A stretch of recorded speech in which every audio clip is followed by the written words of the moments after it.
Jeste li ikada naribali sapun? Danas ću vam pokazati zanimljiv kućni trik koji me oduševio. Potreban vam je običan, najjeftiniji sapun i još nekoliko sastojka koje vjerojatno već imate kod kuće. Naribajte otprilike toliko da dobijete šaku sapuna. Prije nego nastavimo, volio bih da u komentarima napišete iz koje zemlje gledate. Uvijek je zadovoljstvo znati odakle mi se gledatelji pridružuju iz cijelog svijeta. Hvala vam.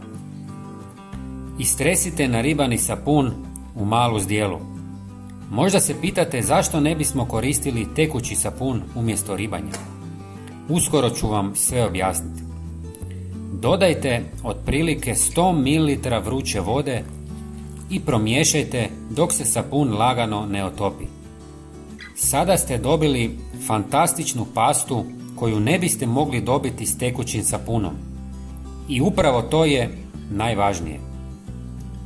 Sljedeće, dodajte par centimetara najjeftinije paste za zube i lagano promiješajte. Nije važno je li pasta nova ili istekla, jer i dalje sadrži male abrazivne čestice koje su ključne. Nakon toga dodajte 2 žlice sode bikarbone. Soda bikarbona je poznata po svom blagom abrazivnom djelovanju te sposobnosti da otopi kamenac i ukloni tvrde naslage. Kombiniranjem ovih jednostavnih sastojaka dobiva se izuzetno moćan domaći pripravak za čišćenje različitih površina u kući. Jedna je od najučinkovitijih primjena ove smjese je uklanjanje kamenca sa slavina. Sve što trebate učiniti je nanijeti pripremljenu pastu izravno na površinu i ostaviti nekoliko minuta.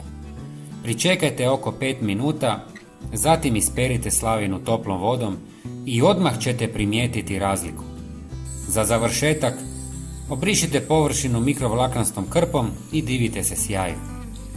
Rezultat je sjajan, ali prednosti ovdje ne prestaju. Ovaj domaći čistač izvrstan je i za uklanjanje plijesni i prljavštine između pločica u kuhinji ili kupaonici, mjesta koja su stalno izložena vlazi. Koristeći staru četkicu za zube ili spužvu, pažljivo utrljate smjesu na fugne linije. Nakon ribanja, isperite preostalu pastu spužvom i toplom vodom. Primijetit ćete da fugne linije izgledaju svjetlije, čišće i bez štetnih kemijskih ostataka. Pločice često gube sjaj s vremenom jer se nakupljaju žute ili bijele mrlje od vode, sapuna i masnoće. Nanesite ovu domaću pastu na najprljanija mjesta pločica, posebno tamo gdje je promjena boje najvidljivija. Nakon ispiranja, pločiće će izgledati osvježeno, besprijekorno i sjajno, kao da su potpuno nove. Prijatelji, podijelite ovaj video s poznanicima. Hvala vam i pozdrav!